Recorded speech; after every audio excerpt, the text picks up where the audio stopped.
एक बार फिर से IBS24 पर आप सबका स्वागत है। आपके साथ अब मैं पुनीत पाठक हूं। लगातार हम आपको सुबह से दिखा रहे हैं कि किस तरीके से 5 राज्यों में जनादेश की तस्वीर उभर रही है और तस्वीर काफी कुछ वैसी है जिसके बारे में एग्जिट पोल ने एक आकलन पेश किया था।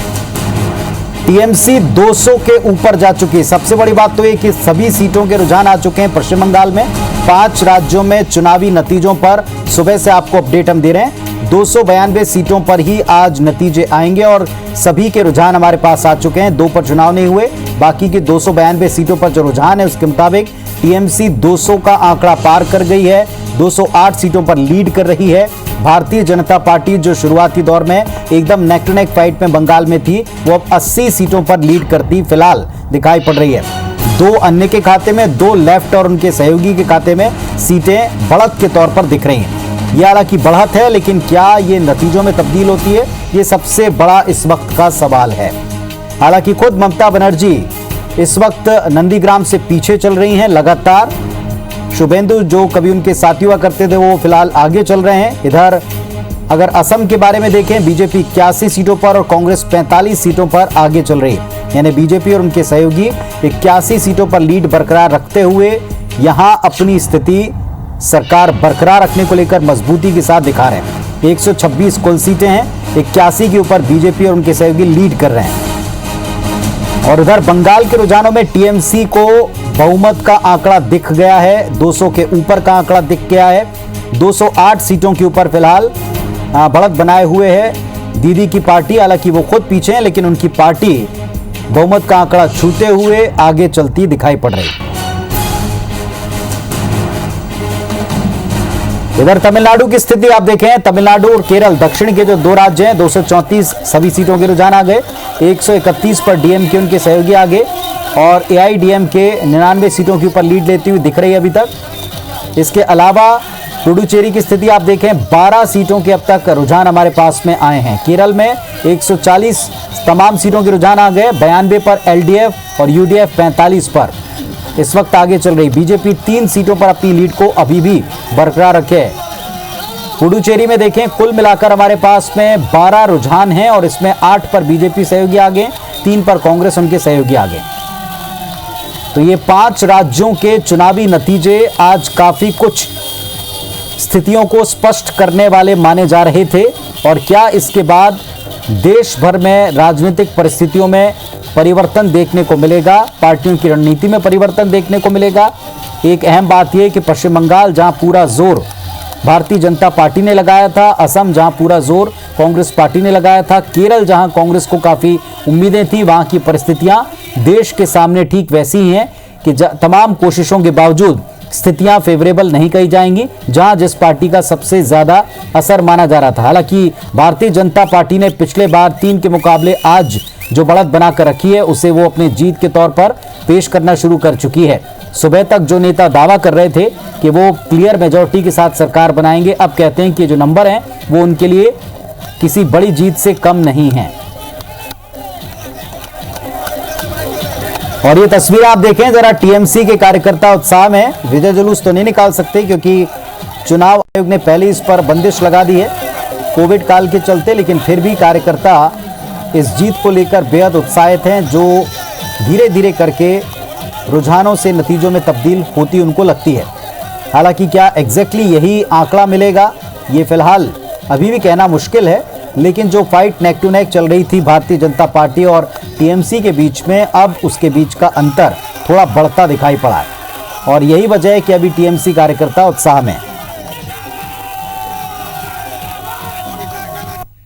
इधर केरल में जो हर बार अल्टरनेट सरकारें बनाने का एक जो चलन था वो टूटता दिख रहा है। यूडीएफ और एलडीएफ के बीच में जो हमेशा सत्ता का हस्तांतरण होता आया था, अब की बार लंबे समय के बाद जो स्थिति है वो परिवर्तित दिखाई पड़ रही है। केरल में इस समय के जो हालात हैं, एलडीएफ 92 सीटों पर लीड कर रही है और 45 पर यूडीएफ लीड कर रही है। बीजेपी 3 सीटों पर यहां आगे चल रही है। इधर तमिलनाडु की स्थिति आप देखें, 131 सीटों के ऊपर डीएमके उनके सहयोगी आगे चल रहे हैं और 99 सीटों के ऊपर एआईडीएमके इस वक्त आगे चल रहे हैं। और इस वक्त हमारे साथ में एक पैनल जुड़ रहा है, परिचय आपसे कराते हैं। दो बहुत ही सीनियर लीडर हैं भारतीय जनता पार्टी, उनकी रीति नीति और लोगों के साथ में सीधे जुड़ाव रखते हैं। अजय विश्नोई साहब भारतीय जनता पार्टी के सीनियर विधायक हैं, जिम्मेदार जनप्रतिनिधि हैं, हमारे साथ में जुड़ रहे हैं। और सुनील सोनी साहब हैं भारतीय जनता पार्टी के सांसद और वरिष्ठ नेता। आप दोनों को नमस्कार, स्वागत है। सुनील जी, पहला सवाल, जो भारतीय जनता पार्टी ने एक्सपेक्ट किया था, फिलहाल उससे थोड़ा सा पीछे परिस्थितियां दिख रही हैं पश्चिम बंगाल में।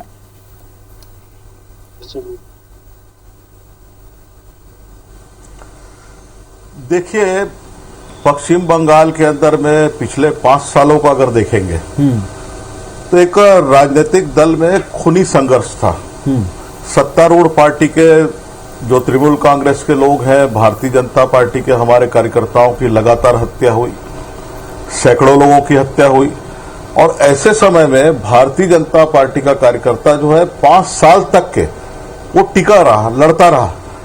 और ये संघर्ष का परिणाम है कि आज जो है वहां पर भारतीय जनता पार्टी, हमारे सारे नेताओं ने, हम सरकार बनाने के लिए लड़े वहां पर, और एक अच्छी लड़ाई हमने लड़ा है।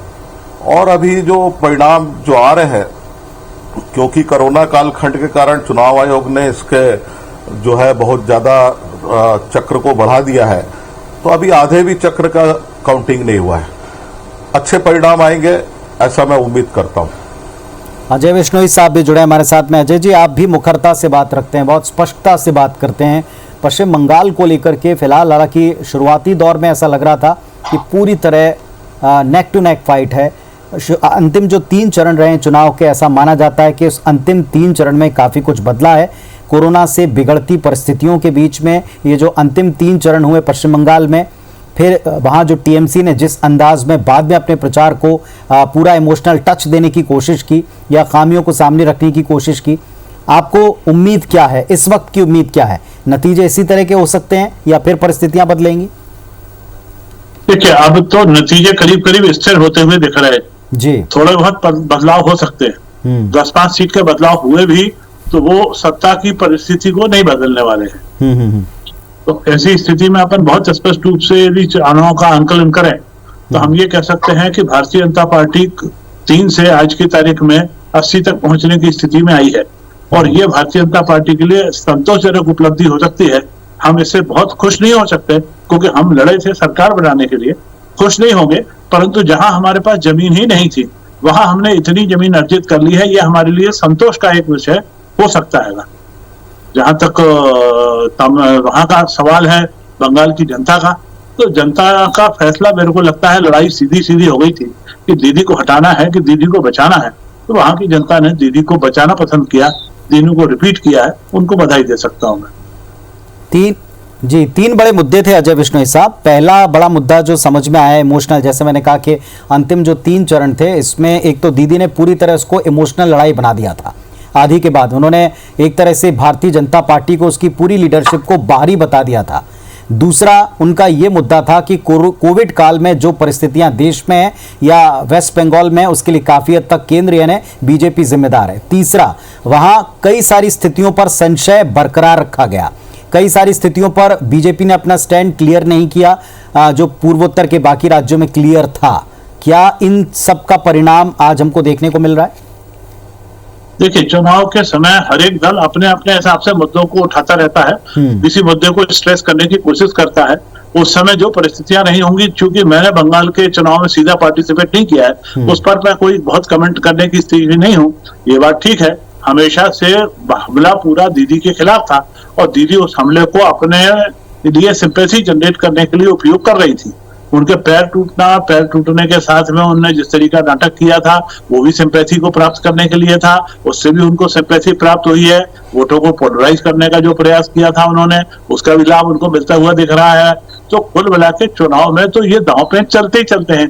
दीदी के इन दांव पेंच के कारण पूरी सफलता उनको मिली है या 10 साल के कार्यकाल के कारण उनको सफलता मिली है, इसका तो विस्तृत आंकलन आएगा, तब अपन उसको स्पष्ट रूप से कुछ कह पाएंगे। चलिए, हमारे साथ में सुनील सोनी जी में। सुनील जी, यहाँ जिस प्रदेश में हम बैठते हैं, बातचीत करते हैं, वहाँ से कांग्रेस पार्टी ने सक्रिय तौर पर बहुत हद तक ये प्रयास किया था कि असम में वो अपना पूरा जोर लगाएं, लेकिन पश्चिम बंगाल में जिस तरीके की परिस्थितियां बीजेपी के लिए कही जा सकती हैं, वैसी परिस्थितियां कांग्रेस पार्टी के लिए असम में कही जा सकती हैं सक्रिय कैंपेनिंग के बावजूद।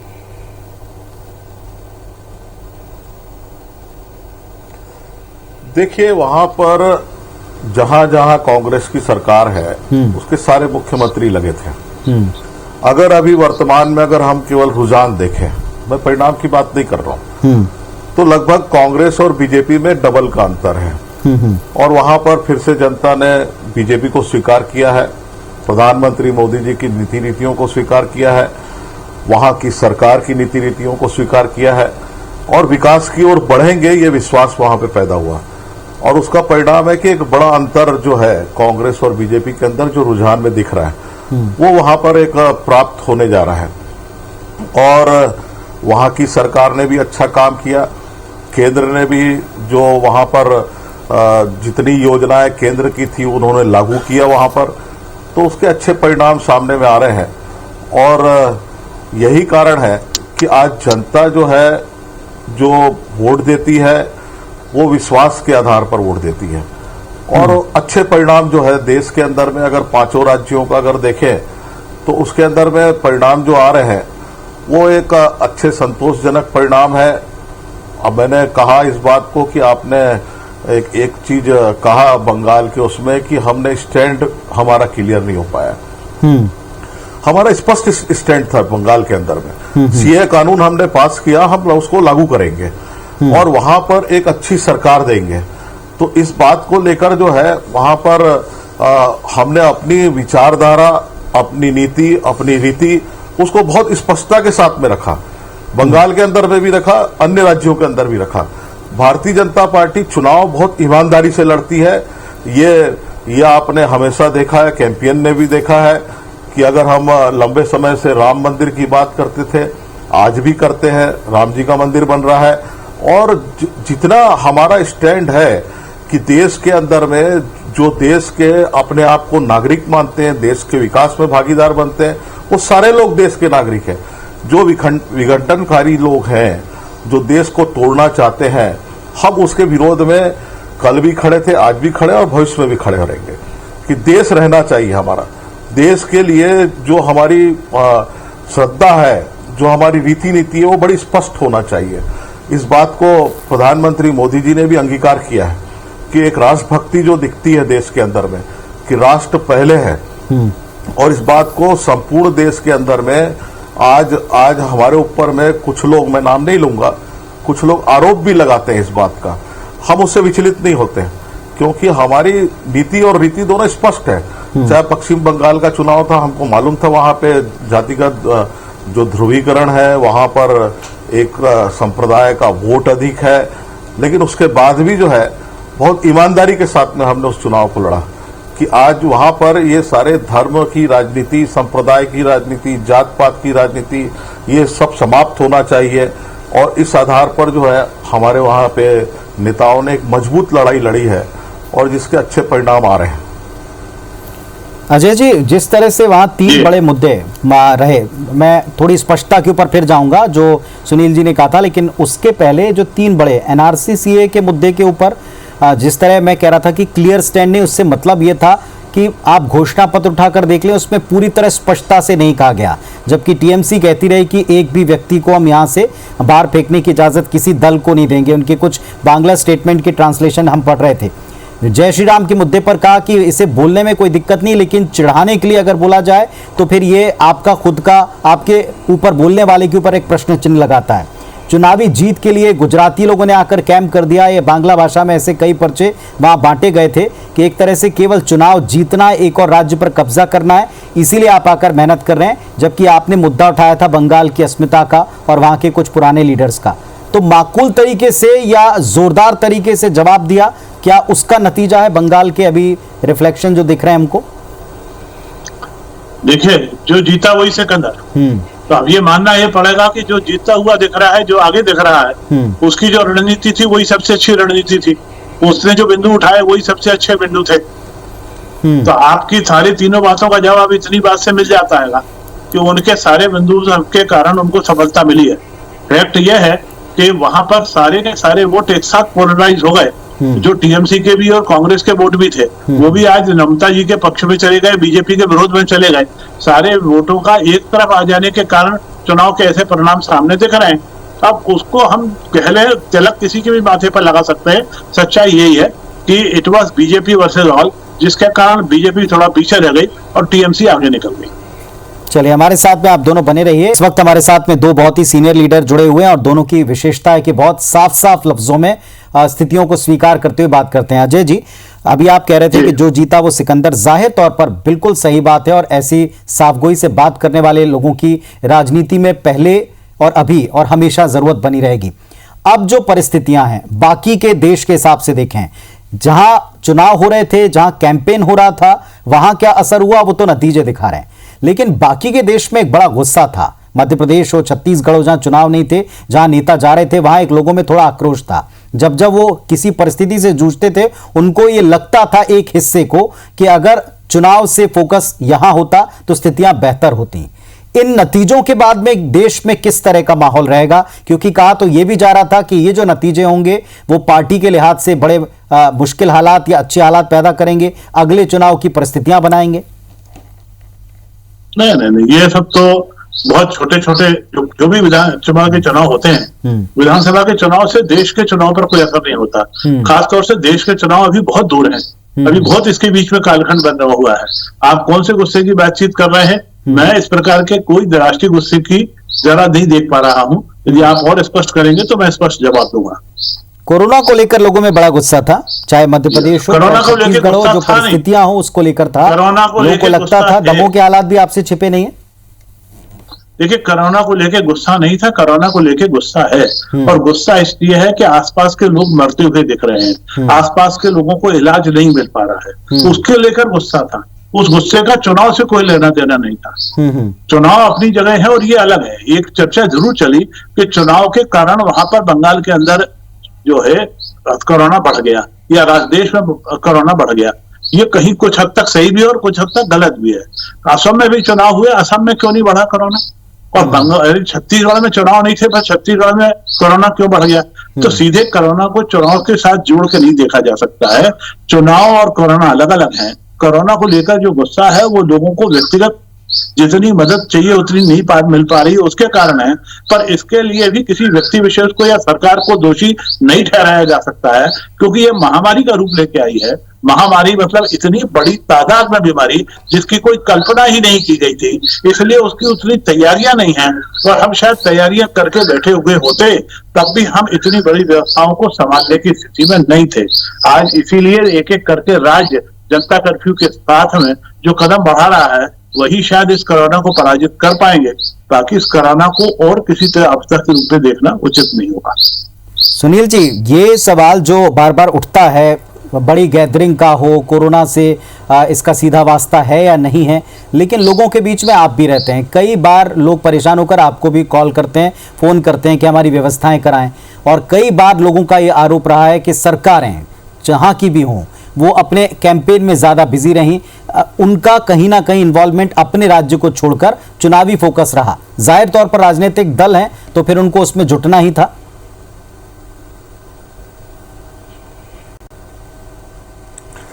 देखिए, अलग अलग राज्य में अलग अलग स्थिति है। मैं अगर तुलना करेंगे, फिर मैं अगर छत्तीसगढ़ की बात करूं तो छत्तीसगढ़ के अंदर में जो व्यवस्थाएं खड़ी कर लेना चाहिए था, मैंने पिछले 10 महीने से इस बात को कहा और हमेशा कहा, आज भी कहता रहूंगा।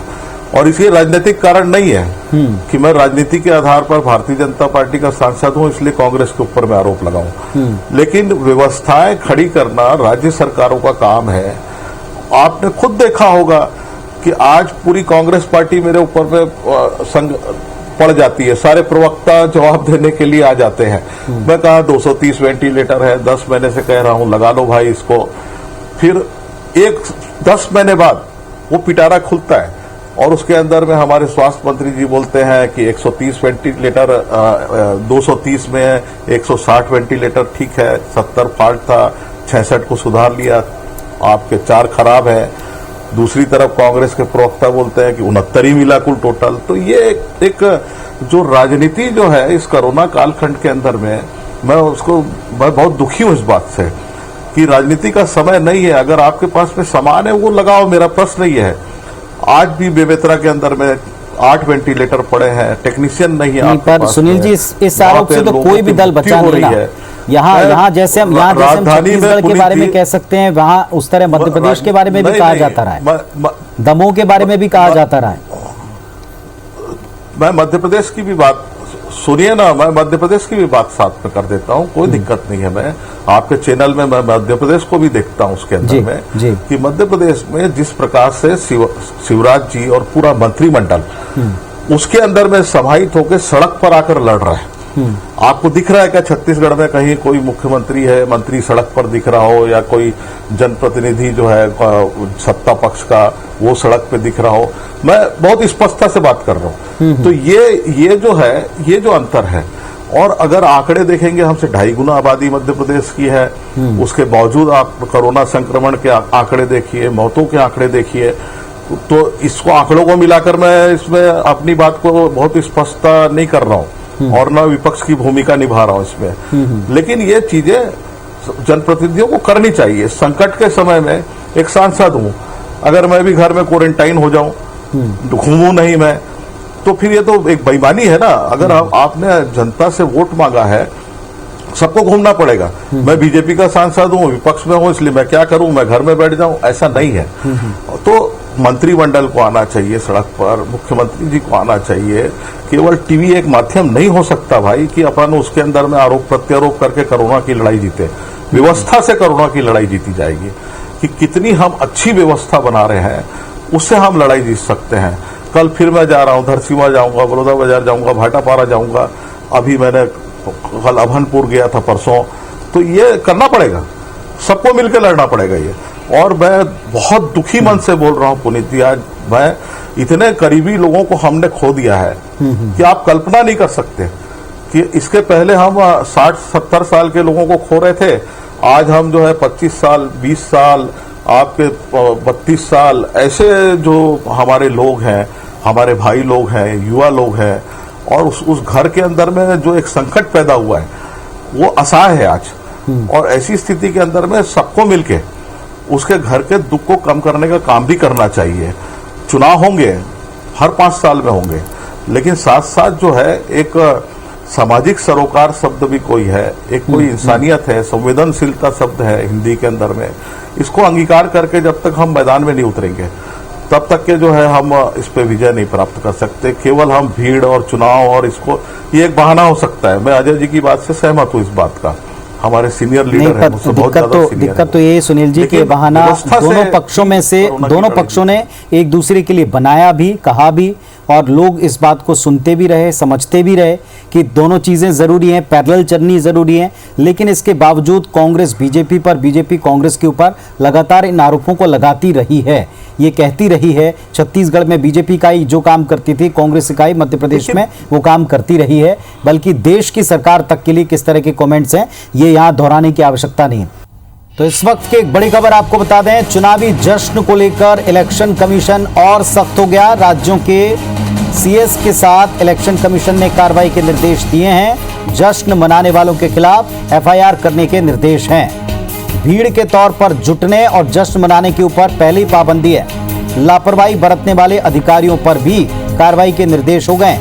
जहां कहीं से जश्न की तस्वीरें दिखेंगी वहां के एसएचओ को सस्पेंड करें, इलेक्शन कमीशन का निर्देश है।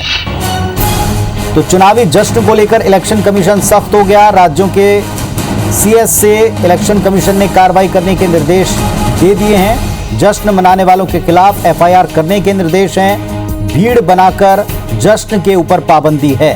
लापरवाही बरती तो अधिकारियों पर भी एक्शन होगा।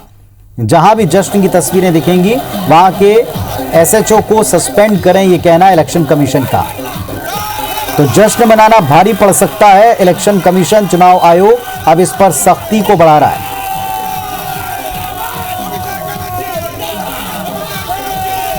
तो ये जो तस्वीरें दिखाई पड़ी थी पश्चिम बंगाल से, इसके बाद कुछ और जगहों पर जहां कार्यकर्ता जुट रहे थे उनको लेकर एक अलार्म की स्थिति हो सकती है। चुनाव आयोग ने सख्ती बरतने के निर्देश दे दिए मुख्य सचिवों को। इलेक्शन कमीशन को कार्रवाई करने के बारे में जो पहले से निर्देश थे उन पर और सख्ती से अमल करने को कहा गया है। भीड़ बनाकर जश्न मनाने पर पाबंदी लगी है। इसके बाद भी अगर कोई लापरवाही बरतता है तो ऐसे अफसरों पर भी कार्रवाई हो, ये इलेक्शन कमीशन का निर्देश है। जहां कहीं जश्न मनता दिखाई पड़ेगा वहां के एसएचओ को सस्पेंड करें। तो इस वक्त की बड़ी खबर आपको बता रहे हैं, लगातार चुनाव आयोग सख्ती बढ़ा रहा है ताकि भीड़ ना बढ़े।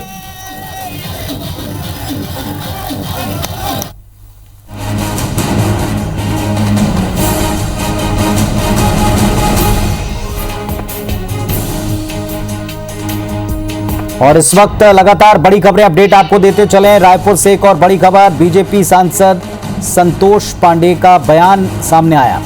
5 राज्यों के चुनाव नतीजों पर वो बोले, असम में कांग्रेस नहीं छत्तीसगढ़ कांग्रेस की हार हुई है।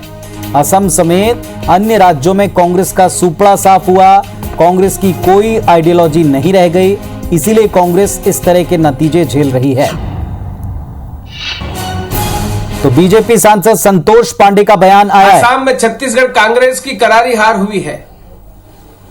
वहां मेन पावर मनी पावर का भरपूर दुरुपयोग हुआ। भूपेश बघेल जी आसाम में भी बड़े बड़े वादे किए, कर्जा माफ करने का, बेरोजगारों को भत्ता देने का, नौकरी देने का, अनेक प्रकार के उनके सारे वादे फेल हो गए। वहां की जनता ने उनको करारी हार दिया।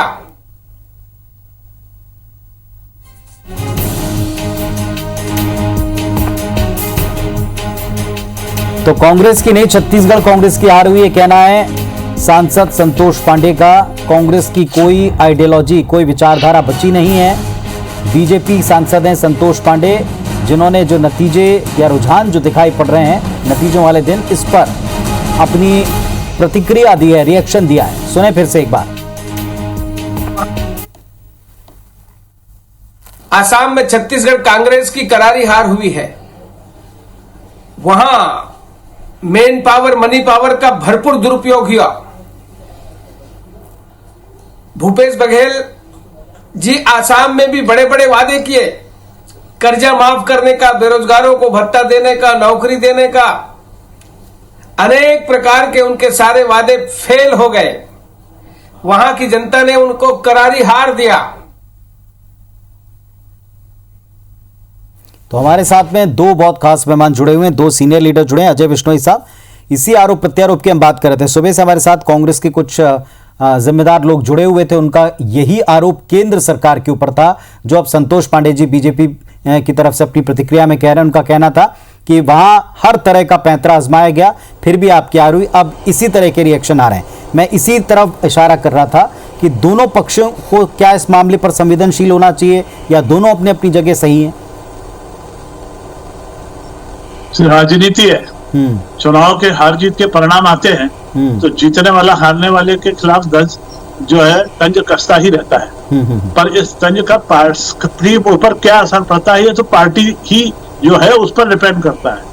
आज कांग्रेस जिस परिस्थितियों में है और कांग्रेस का नेतृत्व जिस परिस्थितियों में है, उसके कारण हर बात जो उनके खिलाफ कही जाती है वो सटीक बैठती है। और हालात यहाँ तक बन गए हैं कि आज की तारीख में कांग्रेस का कोई प्रवक्ता किसी भी टीवी चैनल पे आके आज चुनाव परिणाम पे बहस करने की स्थिति में नहीं है। पर भारतीय जनता पार्टी का जहां तक सवाल है, भारतीय जनता पार्टी जिस बड़े रूप में आज की तारीख में पूरे देश में स्थापित है, जितना मजबूत नेतृत्व हमारे पास में है, उसके बाद कोई भी एक राज्य या 2 राज्य के जो चुनाव हैं वो उनके हारने और जीतने से केंद्र की राजनीति में, केंद्र के नेतृत्व में किसी प्रकार का कोई असर नहीं पड़ने वाला है। संपूर्ण भारत के स्तर पर अपन देख लें तो आज भी आम जनता का विश्वास मोदी जी और अमित शाह जी के नेतृत्व में बना है और बना रहेगा। लेकिन पश्चिम बंगाल में ये दोनों चेहरे भी उतरे थे, पूरी पार्टी भी लगी रही थी। कैलाश विजयवर्गीय जी, जहाँ तक याद पड़ता, पिछले 7 वर्षों से वहाँ सतत जुड़ाव रखते हैं, मेहनत करते रहे। उसका नतीजा आंकड़ों में दिख तो रहा है, लेकिन अपेक्षित नहीं है। इसकी क्या वजह पाते हैं आप? देखिए, अपेक्षा तो हमेशा होती है सत्ता पाने के लिए।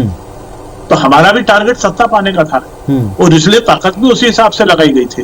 परंतु यदि हमको सत्ता नहीं मिली तो निराश होने का बहुत ज्यादा जरूरत नहीं है। सफलता के लिए हमको अपनी तरफ देखने को एक गुंजाइश ये भी है ना कि हम 3 से 80 तक पहुंच गए हैं या 3 से 90-93 तक पहुंच रहे हैं। और ये पार्टी तो वो पार्टी है जो 2 सांसदों तक पहुंच गई, तब भी निराश नहीं, तब भी हमने हार नहीं माने। हमने 2 से 303 तक का सफर तय किया है, एक नहीं 2 बार पूरे देश में हमने पूर्ण बहुमत की सरकार बनाई है उसके बाद में। तो हमारे को इन हार से कोई फर्क नहीं पड़ता है, ना हमारे नेतृत्व को कोई फर्क पड़ता है। हम निश्चित रूप से अपने सफलता के अभियान में बढ़ते रहते हैं। 1 राज्य या 2 राज्य की हार हमको अपने पथ से नहीं दिला सकती है। अभी बहुत ज्यादा वक्त नहीं हुआ है अजय बिश्नोई साहब, जब टीएमसी के लीडर से या कांग्रेस के लीडर से पूछा जाता था और बीजेपी के लीडर से पूछा जाता था, वो कहते थे कि जहां कहीं हमारा कोई चेहरा नहीं होता। बीच में काफ़ी चर्चा चली थी कि पश्चिम बंगाल में भारतीय जनता पार्टी के पास दीदी के कद के बराबर का कोई नेता नहीं, तो जवाब मिलता था कि जहां कोई चेहरा नहीं प्रोजेक्ट होता वहां पर प्रधानमंत्री जी का या अमित शाह जी का या मौजूदा जो राष्ट्रीय अध्यक्ष हैं उनका चेहरा सामने होता है। अब जबकि परिणाम वैसे नहीं है, आप स्वयं मानते हैं कि ताकत उस मुताबिक लगाई गई थी, तो अगर किसी छोटे स्टेट में चेहरा जिम्मेदार होता है तो क्या वो लीडरशिप जिम्मेदार नहीं है? देखिए, फिर आपने अभी एक साथ 3 नाम गिना दिए। चेहरा तो उसको कहते हैं जो एक नाम पर हो। तो ये तो हमारे चेहरे हमेशा से हैं। मोदी जी हमारे देश के प्रधानमंत्री हैं, हमारे देश के नेता हैं, वो कहीं कोई चुनाव हो या ना हो, हमारा चेहरा है। हमारे अकेला चेहरा नहीं है, वो इस देश के चेहरा है। पूरे विश्व के स्तर पर अपन बातचीत कर लें तो वो भारतवर्ष का चेहरा है। अमित शाह जी ने जिस तरीके का कुशल नेतृत्व देके पार्टी को जो ऊंचाइयां प्रदान की है, उसके कारण आज वो भले हमारे राष्ट्रीय अध्यक्ष नहीं है, वो गृहमंत्री के रूप में है, पर वो हमारा चेहरा है। और जो हमारे यहाँ राष्ट्रीय अध्यक्ष बनता है वो अपने आप में हमारा चेहरा रहता है। 1 नहीं 2 नहीं 3 नाम आपने गिना दिए। स्वाभाविक रूप से जब वेस्ट बंगाल जैसे किसी भी बड़े राज्य में चुनाव होंगे तो उस चुनाव में हमारे तीनों चेहरे जाएंगे। इन तीनों चेहरों के अलावा एक लंबी चौड़ी कार्यकर्ताओं की फौज है, वो भी सब वहां पर जाती है।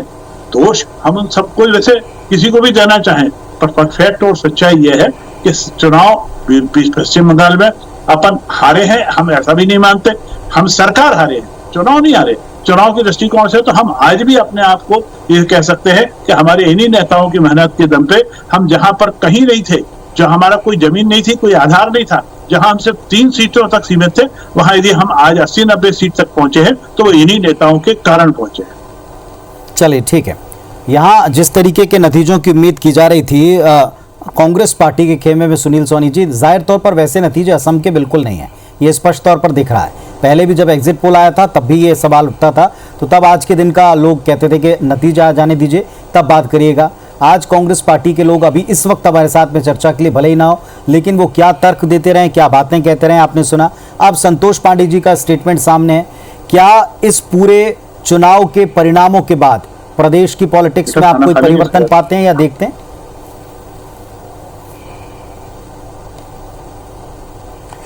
देखिए, ये स्पष्ट है जो असम के जो परिणाम आ रहे हैं और कांग्रेस पार्टी राष्ट्रीय नेतृत्व जो है इनका, ये पूरा के पूरा छत्तीसगढ़ सरकार को सौंप दिया था वहां पे कि ये असम का चुनाव छत्तीसगढ़ सरकार लड़ेगी।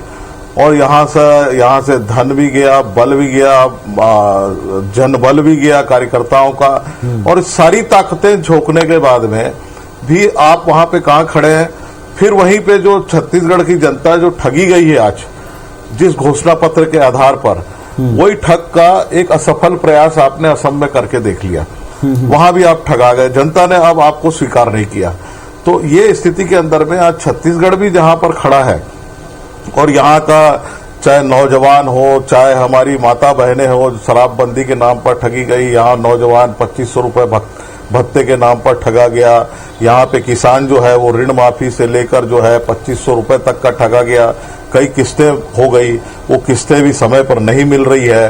तो हर वर्ग जो है इसके अंदर में, यहाँ तक के कि आंगनबाड़ी की हमारी बहनें जो है वो कर्जा माफी के नाम पे ठगी गई। आप देखोगे एक लंबी लिस्ट है इसकी। तो ये चुनाव है पुनीत जी, मैं एक बहुत ईमानदारी से इस बात को कह रहा हूं, आप चाहें तो मैं केंद्र पे भी बात कर सकता हूं एक सांसद के नाते, कि चुनाव के अंदर में हमको ईमानदार बात करना चाहिए। चुनाव होली का त्योहार नहीं है, चुनाव लोकतंत्र का त्योहार है, और ऐसे समय पार्टी की नीति और रीति, उसका घोषणा पत्र भी ईमानदार होना चाहिए कि आप उस दृष्टिकोण से क्या काम कर रहे हैं, वो आपके सामने, वो आपका आईना है। आप बोले तो मैं पिछले 15 साल की सरकार की भी बात कर सकता हूं। हमारी भारतीय जनता पार्टी की छत्तीसगढ़ में, वर्तमान में, केंद्र में, आप जिस स्तर में रहे, यही भारतीय जनता पार्टी और कांग्रेस में अंतर है। और इसी अंतर के कारण में ये पूरा 5 राज्यों का आप अगर पिक्चर देख रहे हैं आप, तो इसके अंदर कांग्रेस आपको कहीं नहीं दिख रही है, कहीं नहीं दिख रही है आपको। और यहां तक के पांडिचेरी से भी कांग्रेस अब नदारत होने वाली है। केरल के अंदर में जहां पर खूनी संघर्ष भारतीय जनता पार्टी का कार्यकर्ता आज भी सह रहा है, वहां भी हमारे दर्जनों कार्यकर्ताओं की हत्या हो चुकी है, वहां भी हम उपस्थिति दर्ज करा रहे हैं। तो ये जो है, ये ग्राफ बढ़ने का कारण है वो है कि प्रधानमंत्री मोदी जी, हमारे राष्ट्रीय अध्यक्ष नड्डा जी, हमारे अमित शाह जी, ये सब ने मिलकर इस देश के विश्वास को अर्जित किया। और यही विश्वास के कारण अगर आप देखेंगे कि आज हम जो है विश्वगुरु बनाने की और भारत को जब बढ़ने की बात करते हैं, तो आज पूरा वर्ल्ड जो है, पूरा विश्व जो है, वो प्रधानमंत्री जी की तरफ देखता है, नरेंद्र मोदी जी की तरफ देखता है। हमको गर्व होता है इस बात का कि अनेक देशों के अंदर में जब उनके कार्यक्रम होते हैं तो लोग तालियां बजाते हैं, मोदी मोदी के नारे लगाते हैं। ये मैं घमंड अहंकार के आधार पर नहीं कह रहा हूं, ये हो रहा है ये, और इसको हमको स्वीकार करना चाहिए कि भारत जो है कहां पर विश्व के अंदर में स्थापित हो रहा है और आगे बढ़ रहा है। तो यही एक ईमानदार सरकार होती है और यही ईमानदार नेता की एक पहचान होती है कि हमारे कथनी और करनी में अंतर ना हो, हर वर्ग के लिए हम चिंता करें, ईमानदार चिंता करें। अभी आपने थोड़ा सा मैं इस बात के साथ जुड़ा नहीं है पुनीत जी, लेकिन आप ही ने दिखाया अभी थोड़ी देर पहले कि, और उन्होंने कहा भी आपके एंकर ने, आपदा में भी अवसर खोज रहे हैं। छत्तीसगढ़ में आप देख रहे हैं, आपदा में भी अवसर खोज रहे हैं। आज वैक्सीन के नाम पर केवल 1.5 लाख वैक्सीन हाथ में रखकर जो है आप उसके अंदर में पूरे जाति को खड़ा कर दिया। नीला कार्ड, पीला कार्ड, गुलाबी कार्ड, सफेद कार्ड, और मात्र 1.5 लाख वैक्सीन आप प्राप्त किए हो। 50 लाख वैक्सीनेशन आपने कर दिया, जिसको प्रधानमंत्री मोदी जी ने आपको दिया। ये एहसान नहीं किया, ये पूरे राज्यों को दिया उन्होंने। मैं इसको अलग ढंग से कह रहा हूं। उस समय भूपेश जी, सारा मंत्रिमंडल, विधायक, सब लोगों ने लगाया वैक्सीन। उस समय में किसी ने नीला कार्ड, पीला कार्ड, लाल कार्ड का बात नहीं किया। तो हम सेफ हो गए। उसके बाद में जो युवा वर्ग जो है इस छत्तीसगढ़ का, जिसके हाथ में आने वाला भविष्य है, आप उसके साथ में इस प्रकार की घिनौनी राजनीति करेंगे तो ये कौन माफ करेगा भाई आपको? उस युवा को अवसर मिला है वैक्सीन लगाने का। वहां पर आपके चैनल नहीं, सभी चैनल ने दिखाया इस बात को कि युवा लोग पहुंचे, उनको कार्ड कहाँ है, गुलाबी कार्ड कहाँ है, नीला कार्ड कहाँ है, वो चल दिए बेचारे। तो ये अच्छा बात नहीं है। यही आपदा में अवसर कि इसमें भी आप वोट बैंक की राजनीति अगर ढूंढ रहे हैं, ऐसे मतलब संकट काल में एक मतलब कहना चाहिए कि सैकड़ों लोगों की मौत हो रही है। आज हम करीब 8,500 से अधिक हम मौत के आंकड़े इस छोटे से राज्य के अंदर में हम पार कर दिए हैं। तो ऐसे समय में, और जहां युवाओं की मृत्यु हो रही है, तो हमारी स्पष्टता होनी चाहिए। राजनीति करिए, कोई दिक्कत नहीं, आरोप प्रत्यारोप भी करिए, लेकिन कहीं ना कहीं सरकार की एक स्पष्टता होनी चाहिए, उसकी नियत साफ दिखना चाहिए जनता के बीच में। यही जो है कांग्रेस पार्टी जो पूरे राज्यों में डूब रही है। आप बंगाल के अंदर में कहीं सीटें नजर नहीं आ रही है उसकी, जहां पर आजादी के बाद से देखेंगे भारतीय जनता पार्टी कभी सरकार नहीं रही। हम 3 सीट में, अजय जी ने भी बताया इस बात को, हमारे सीनियर लीडर ने भी बताया। सुनील जी, वहां तो ये बात कही कांग्रेस पार्टी ने कि लगातार उनको मुकाबला करना था, दीदी को मुकाबला करना था बीजेपी से, और इस मुकाबले में कहीं दीदी कमजोर ना पड़े, इसलिए कई जगह उनके कैंपेन तक कैंसिल हुए। ये तक उन्होंने बात कही है, और ये भी कहा है कि ये जो नतीजे हैं इससे आईना एक दिखेगा। तो ये कांग्रेस की पार्टी की तरफ से भी तर्क दिया गया।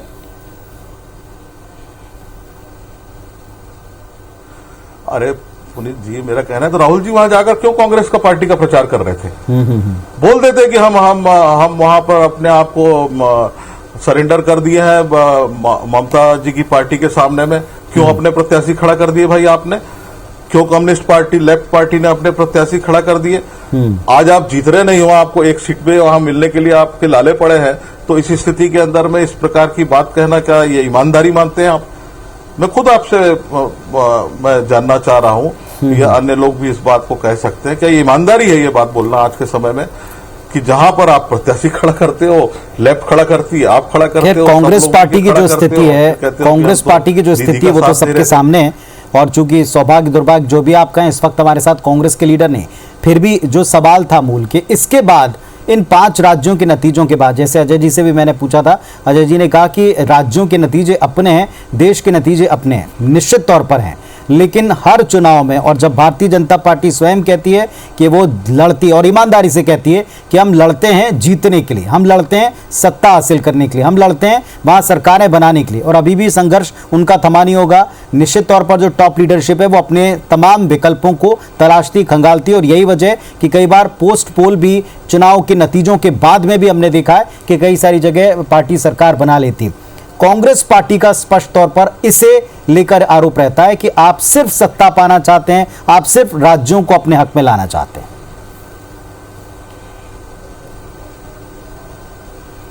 लेकिन आरोप लगाने लायक बचे क्या कांग्रेस के लोग?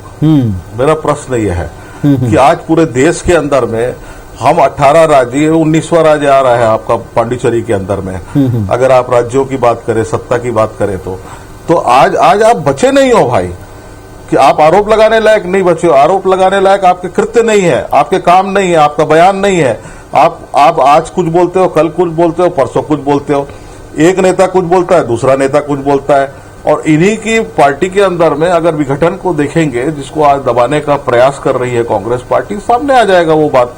तो आज भी मैं इस बात को फिर से गर्व के साथ में कह रहा हूं कि प्रधानमंत्री जी के, नरेंद्र मोदी जी के, हम चाहे आप बोले चेहरे के आधार पर, चाहे उनकी रीति नीति के आधार पर, हम हमारे संगठन के अंदर अमित शाह जी, नड्डा जी की मेहनत के आधार पर पार्टी विश्व की सबसे बड़ी पार्टी बन रही है। उसका परिणाम और कारण यही है, स्पष्टता, राजनीतिक वैचारिक स्पष्टता होनी चाहिए। आपकी कथनी और करनी में अंतर नहीं होना चाहिए, आपका फैसला दृढ़ होना चाहिए, देश हित में होना चाहिए। ये सब चीजें जो है ये भारतीय जनता पार्टी को बढ़ा रही है और कार्यकर्ता को एक मजबूती प्रदान कर रही है। मैंने जो बात की शुरुआत की थी कि पश्चिम के बंगाल के अंदर में, चाहे केरल के अंदर में, एक खूनी संघर्ष को झेला है हमारे कार्यकर्ता ने। आप कल्पना नहीं कर सकते कि सैकड़ों कार्यकर्ता हमने खो दिए वहां पर, एक संघर्ष करके उसको झेला है, और उसके परिवार पूरा टूट गया था, बिखर गया था, लेकिन फिर भी अडिग था वो कार्यकर्ता, और ईमानदारी से जो है उसने लड़ा है वहां पर। एक परिवर्तन करने की एक जज्बा और जुनून था उसके अंदर में।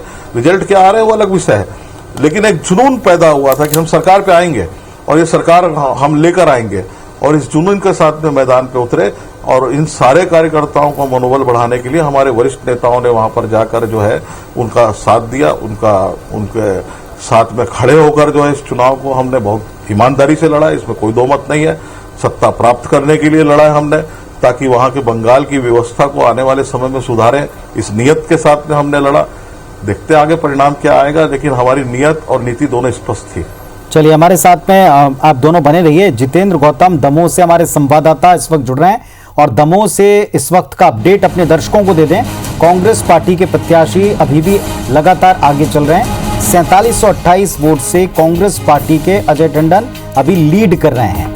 लीड पिछले बार से उनकी बढ़ी है, 7 राउंड अब तक हो चुके हैं। तो 7वें राउंड के बाद 4728 वोट से कांग्रेस प्रत्याशी अजय टंडन लीड कर रहे हैं, आगे चल रहे हैं। ये दमोह में जो उपचुनाव हुआ था, इसके बाद वहां के नतीजों पर भी नजर है। दो इसकी सबसे बड़ी वजह है, एक तो कांग्रेस पार्टी से चुनाव जीतने के बाद पाला बदला था राहुल सिंह लोधी ने, और इसके बाद बीजेपी का दामन थाम के वहां से बीजेपी ने उनको चुनाव लड़वाया, मैदान में उतरे, मुकाबला उनका हुआ कांग्रेस पार्टी के अजय टंडन के साथ में। इस वक्त वो लीड कर रहे हैं, आगे चल रहे हैं। नतीजों में क्या तब्दील होता है ये देखा जाएगा।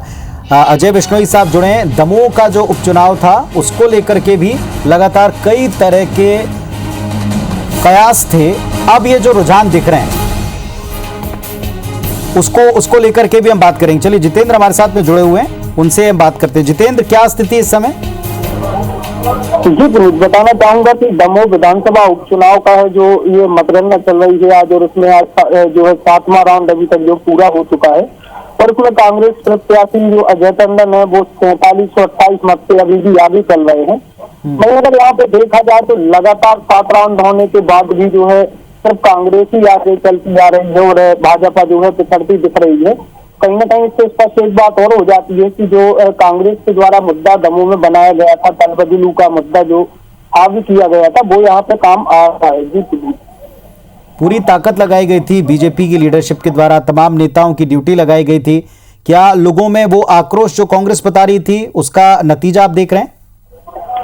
जी, यह भी स्पष्ट कहा जा सकता है, क्योंकि यहाँ पे दमोह विधानसभा उपचुनाव था जो इसमें मध्य प्रदेश कैबिनेट के जो है करीब 12 से 13 मंत्री और प्रदेश अध्यक्ष जो बीडी शर्मा समेत मुख्यमंत्री और कई विधायक जो है यहाँ पे लगातार 1 से 1.5 महीने तक डेरा जमाए रहे थे और उन्होंने जो है दमोह विधानसभा उपचुनाव को जीतने के लिए पूरी ताकत जो झोंक दी थी। लेकिन यह स्पष्ट रूप से यहाँ दिखाई देने लगा है कि कहीं न कहीं भाजपा पार्टी को दमोह विधानसभा की जो क्षेत्र की पब्लिक है वो दरकिनार करती दिखाई दे रही है, क्योंकि यहाँ पे एक बात और जो विशेष मुद्दा बना हुआ है वो है कोरोना संक्रमण काल का मुद्दा, क्योंकि हर जगह हावी हो रहा है।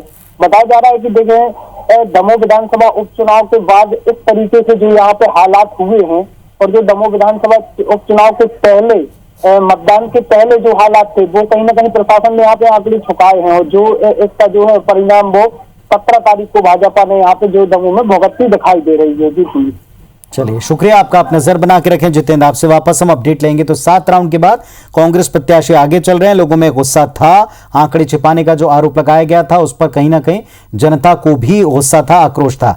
अजय जी हमारे साथ में बने, अजय विष्णु साहब। अजय जी, दमोह की स्थिति पर आप कुछ कहेंगे? दमोह के चुनाव जो हैं निश्चित रूप से पार्टी के लिए एक विषय छोड़ के जा रहे हैं। पार्टी को इस पर विचार करना होगा कि पार्टी ने जो फैसला किया था वो कहां तक उचित था या अनुचित था। क्या हुआ कि हम लोगों ने जिस समय सरकार यहां बदली, जो कांग्रेस से परेशान होकर निराश होकर कांग्रेस के साथी छोड़ के बीजेपी में आए, उसके बाद 28 विधानसभाओं के चुनाव हुए। वो चुनाव हम सब ने जीते और जीते तो इसलिए जीते कि भारतीय जनता पार्टी का एक एक कार्यकर्ता पूरे समर्पण के भाव से उन चुनाव के मैदान में उन लोगों को स्वीकार करके चुनाव लड़ रहा था, क्योंकि उसके सामने वो चेहरे नहीं थे कि कौन कहां से आया है। उसके सामने एक चेहरा था कि 15 महीने में कांग्रेस ने इस प्रदेश को दुर्दशा में धकेल दिया था। हमको उस दुर्दशा से प्रदेश को निकालना है, वापस भारतीय जनता पार्टी की सत्ता को स्थापित करना है। हम उसमें से 28 में से 19 चुनाव जीत गए। वो 19 चुनाव जो जीतना था वो जीते थे हम कार्यकर्ताओं के दम पर। परंतु वही बात जब दमोह के अंदर आई तो दमोह में कार्यकर्ता को ये बात समझाना मुश्किल पड़ गया कि अब ऐसी कौन सी मुसीबत है सरकार के ऊपर जिसके कारण हम कांग्रेस से आए व्यक्ति को भारतीय जनता पार्टी के चुनाव चिन्ह पे चुनाव लड़ा रहे हैं। और इसी का परिणाम आज की तारीख में दिख रहा है और हम वहां पर पिछड़ते हुए जो नजर आ रहे हैं। ये गुस्सा एक तरफ तो पार्टी के कार्यकर्ताओं का गुस्सा है और दूसरी तरफ जनता ने भी इस चीज को आज की तारीख में स्वीकार नहीं किया। ग्वालियर के 28 चुनाव में जनता ने इस चीज को शायद सहज रूप में इसलिए स्वीकार कर लिया था कि जनता भी चाहती थी कांग्रेस के साथ जो है शासन से बाहर निकल के हमको वापस भारतीय जनता पार्टी के शासन में जाना है। ये बड़ी चूक पार्टी के स्तर पर कहीं हुई थी जिसके कारण हमको ये हार देखना पड़ेगी। हालांकि इस हार के कारण न तो सरकार की स्थिति में कोई फर्क पड़ने वाला है, न पूरे मध्य प्रदेश की राजनीति में किसी प्रकार का कोई फर्क पड़ने वाला है। चलिए, बहुत स्पष्टता से आपने अपनी बात रखी है। जाहिर तौर पर ये नतीजे अपने आप में कई संकेत दे रहे हैं। बड़ी बात यह कि जो पार्टी के लिए निष्ठावान लीडर्स हैं, नेता हैं, पूर्व मंत्री हैं, वो अपने जगह पर भले ही अपनी बात कहते हुए थोड़ी बहुत नाराजगी रहती हो, लेकिन बावजूद इसके वो पार्टी के साथ अडिग रहे, खड़े रहे और कार्यकर्ताओं के बीच में कैसा मैसेज जा रहा है, कार्यकर्ताओं से किस तरह ले रहे हैं, ये एक सबक जरूर दमोह से मिल सकता है।